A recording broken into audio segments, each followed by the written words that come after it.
Hey guys, welcome back to my YouTube channel. This is gonna be the battle report of my Bloodstorm game against Calvin with his Warriors of the Dark Gods. So once again, I'm playing Dread Elves. This will be the second game in the entire tournament. And the list that I have, well, it's basically a little bit similar to my ETC list, well, but then downgraded to 3,500 points. And also, I didn't really want to take my ETC list to a casual event like this, so I swapped out some more competitive aspects for Dread Knights, which I think are a bit of a coin flip. And I also wanted to try out some Harpies. So yeah, basically the list has been downgraded quite a lot intentionally to just make it a bit more fun for less competitive players. Let's look at the list that Calvin brought. So Calvin brought Warriors of the Dark Gods with an Exalted Herald, with a Wizard Master Alchemy, two big units of Chosen Knights, and one big unit of Warriors. I would say that basically this is one of the hard counters against my Dread Elves, especially with the Dread Knights.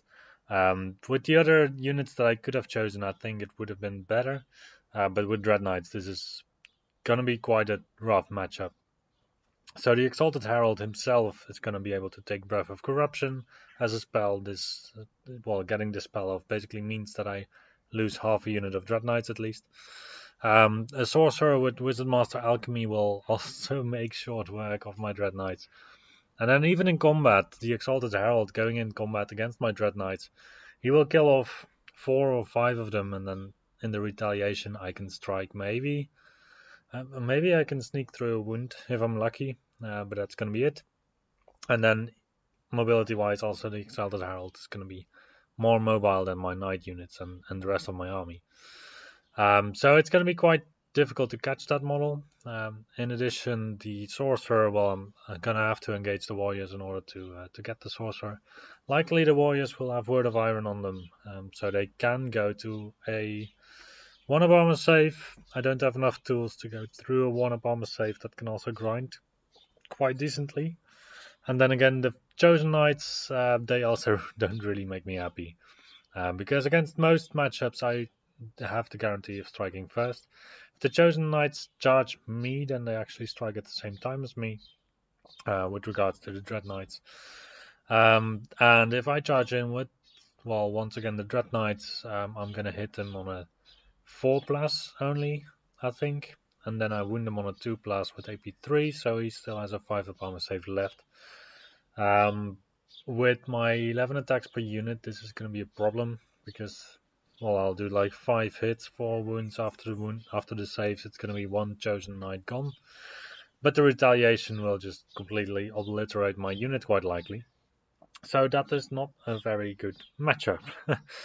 We'll go for some screenshots of the armies again. So these are my Dread Elves that I'm playing, and these are the amazing looking Warriors of the Dark Gods from Calvin. As you can see, left side Chosen Knights, then forward are there some Fallen, in the middle the Warriors.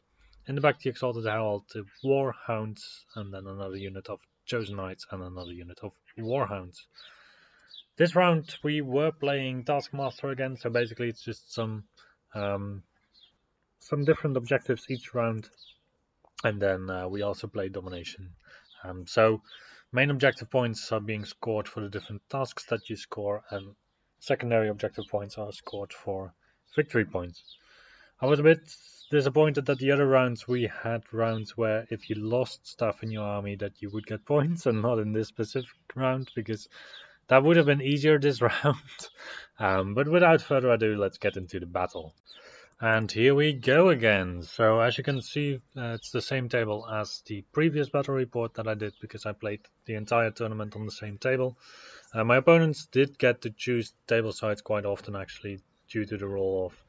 And I don't think I had very specific advantages from either choosing or not choosing and playing on the same table. But yeah, so in the end I get the bottom side with the flanks, and my opponent gets the center without the flanks. I was trying to make sure that my opponent couldn't really push that hard with his Chosen Knight units over the flank, so that they would be a little bit back. Trying to buy a little bit of time, maybe, to be able to shoot with some hunting chariots at the Chosen Knights, at the Exalted Herald, whilst trying to limit the amount of damage that my opponents Alchemy Mage could do. So if I drag it into a very long game, then likely my Chosen Knights are just, or my Dread Knights are just gonna succumb to the power of the Wizard Master and the Exalted Herald through their magic. On the other hand, I do have my Hunting Chariots that can also chip away some damage, but I think that it's not gonna go at the same rate as my opponent's damage against my army. So Bloodstorm uses rules where you can only get a +2 bonus for starting first for the roll off for starting. So it doesn't make too much sense to drop everything and try to go for the first turn. That is why you always see that players alternate drops a bit more than in normal competitive play. So yeah, for me, left to right so far, I have my Hunting Chariot, I have my Crossbowman, my Thunderpack, my Harpies, my Hunting Chariot on the hill, and a unit of Shadow Riders all the way on the right. Basically, I don't want to tell my opponent where my Dread Knights are going to be until my opponent is deploying his Wizard Master. And well, he dropped his warriors eventually. He dropped basically for first turn, so he does get the +2.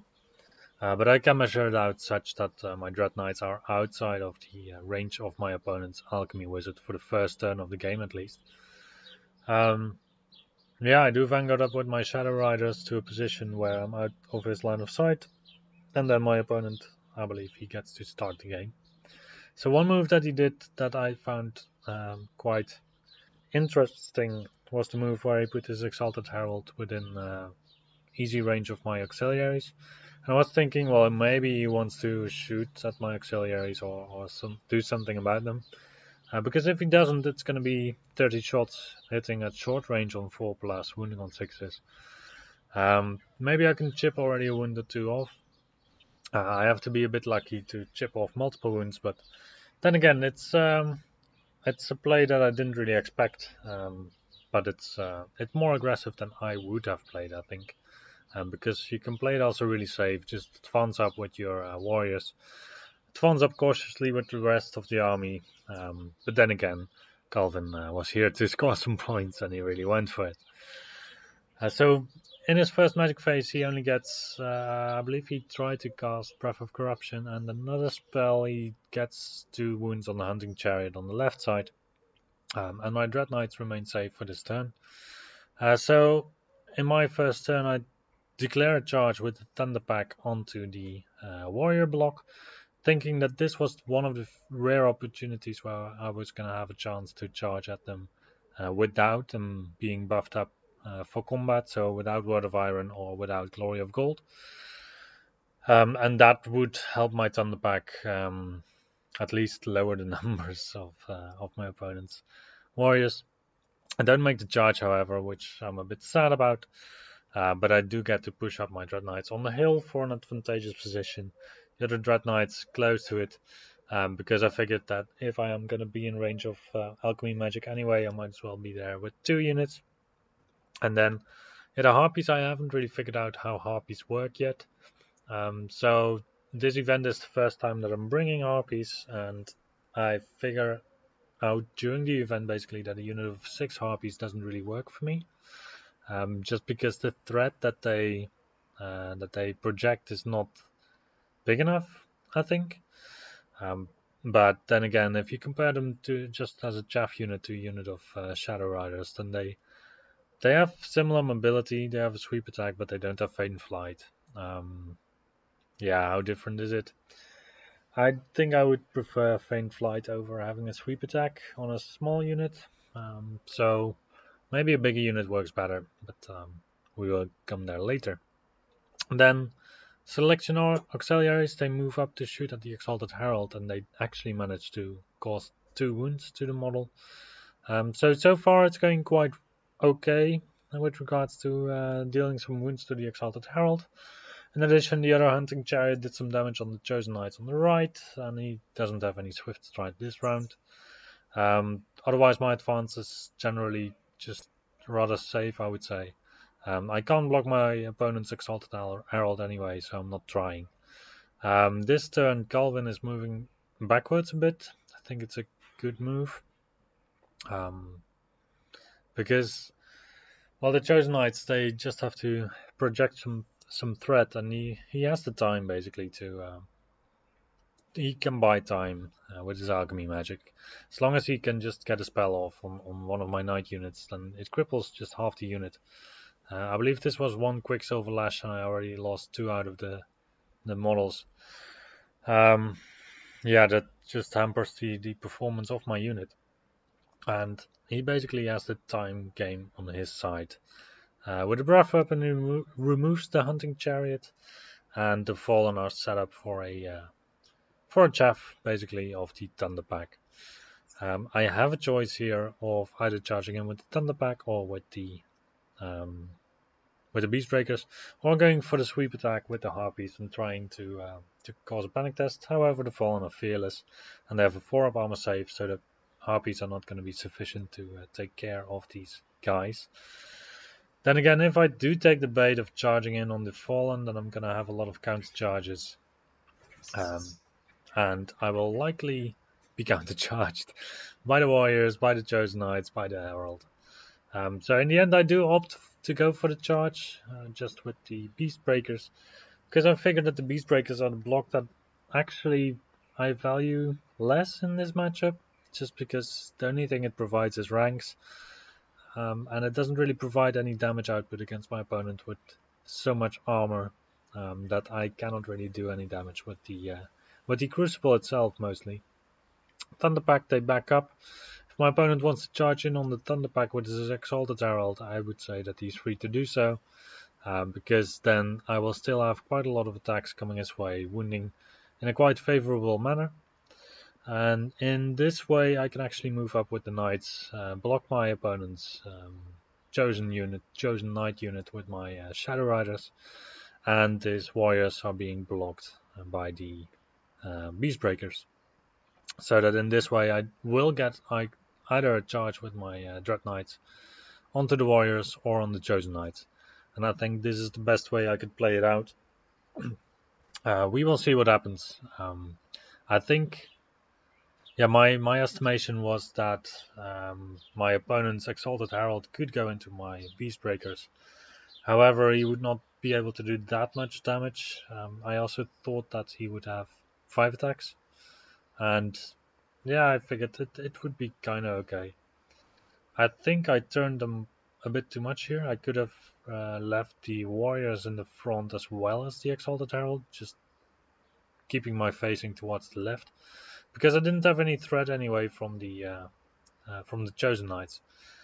So that is a mistake that I made here, I think. And the Exalted Herald is going to charge in onto the Beast Breakers. It was a charge, I believe, on something like a 9 or a 10. So I thought it was quite a risky charge, because if he doesn't make it, then he's going to be just left out in the open, ready for a counter charge by the Thunder Pack, and that he might not have enjoyed so much. But now in this case, I do have my Beast Breakers in combat with warriors that can still be buffed up by him in his magic phase.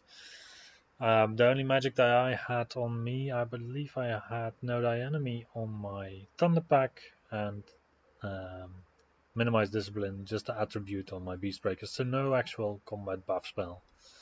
My opponent does get Word of Iron on, he does get Glory of Gold on, I believe. So this is gonna be quite a tough one for my Beast Breakers. I don't remember even what kind of equipment my opponent chose for his guys. I believe great weapons, because they have greed, so they can choose basically whichever equipment they want to use. And then alternatively, I did use the Harpies to chaff all the way on the left, his chosen knights, and my opponent does take the bait in the 2 cases, once with the Harpies and once with the Shadow Riders. So anyway, next turn everything's gonna happen basically, and that is gonna happen in this game. It's gonna be a short game, it's gonna be a bloody game. And I was still quite okay and quite confident about this one, until the point where my opponent did one final wound that meant that I was not going to be steadfast with my Beastbreaker unit, and that made it such that I was going to have an auto break. Bloodstorm does have a ruling where if you roll a double 1 for your break test, you will still stick in combat. I didn't get the double 1, so I will just break from combat unfortunately, and my opponent does make the overrun into the flank of the Dread Knights, who are basically just cannon fodder by now. He does take care of the Harpies. He also gets out of line of sight with his Exalted Herald from the countercharge of the Thunder Pack. So, yeah, in hindsight, I should have just turned the Beastbreakers towards the Exalted Herald and the Warriors. I think still my rather aggressive play on the second turn was the good one, to try to just draw out my opponent, keep the initiative, put my opponent on pressure, even though the odds were, in my opinion at least, not really in my favor. But you never know what you can do, what you can achieve if you get some combined charges somewhere. So my last turn, basically, I charge in with my Dread Knights onto his Chosen Knights. My Dread Knights completely fluff. They only make 2 hits or 3 hits or something, and I think I managed to do 2 wounds. My opponent manages to do 4 wounds, and I break, or I lose combat. I don't know if I break away. But anyway, in the grind, I'm not going to win this anymore. I do my best, charging in with a Hunting Chariot on the Exalted Herald to support my Dread Knights. My opponent just wipes the floor with the Dread Knights before they can even strike. And the situation on the left flank with the Thunder Pack against the Chosen Knights is not very much better. So my opponent hits me on 3+, wins me on 4+, with his chosen attacks. After I kind of failed to do a lot of meaningful damage to him, and that means that my opponent really hasn't lost that much, and I basically lost my entire army. In a scenario where I'm not really being awarded any points for losing my entire army. So this is the round where I didn't get any points at all. My opponent got 8 points. Yeah, he got basically full points except for not scoring one of the objectives. And I would have to think about which objective it was, but basically he just mopped the floor with me. Well done, Calvin. It was an enjoyable game. It was a tense game, or at least the start of it. I thought it was quite tense. I saw my last Beast Breaker that I needed to go for the Steadfast die, and I was like, oh, in that case, this game is going to end in a different way than I had hoped. So it was a joy playing, and yeah, guys, I will see you the next time.